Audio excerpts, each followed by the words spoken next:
Marche après marche, le pas lourd, Georges Stéphanopoli, chef du clan portant son nom, montait comme chaque jour au dernier étage de la tour familiale dominant Witilo. Manifestation de l'importance et de la force du clan, c'est là que se prenaient les grandes décisions engageant son avenir. L'effort que Georges devait faire devenait chaque jour plus pénible. C'est pourtant dans cette grande pièce carrée et austère que seul, avec le passé, il retrouvait la paix nécessaire à la réflexion. À travers les meurtrières, il observait le jour se lever sur Witilo qui s'animait. Mais c'est vers la mer et son horizon que son regard revenait toujours.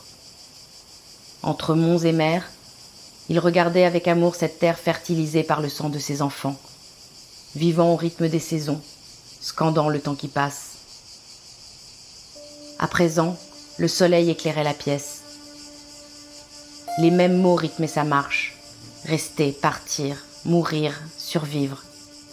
Quel était l'avenir de sa patrie et de son clan ? Le glorieux passé magnotte ne pouvait ni ne devait mourir. Assis devant sa longue et lourde table de chêne patinée par le temps, il commençait à écrire.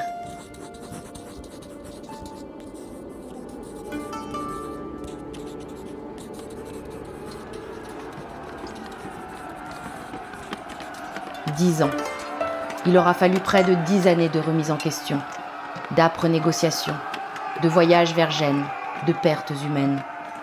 Pour qu'un matin enfin, à la fin du mois d'août, Georges voit ce signe du destin si longtemps attendu. Un navire nommé le Sauveur fendait les vagues. Le mardi 30 septembre 1675 au matin, Georges, une partie de son clan, les prêtres, les nonnes, les moines de Saint-Basile, porteurs de 3 icônes et de la petite cloche offerte par le couvent, quittaient Witilo dans une longue procession vers la plage, où il passerait la nuit avant le grand départ.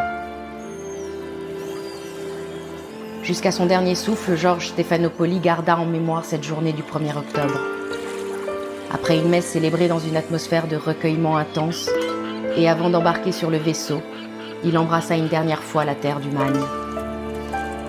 Un chant s'éleva alors du Sauveur, aussitôt repris par ceux qui avaient choisi de ne pas partir. Il fut le dernier à quitter le sol de sa patrie tant aimée. Alors que le soleil se levait, tous jetèrent un regard vers cette terre qu'ils ne reverraient jamais.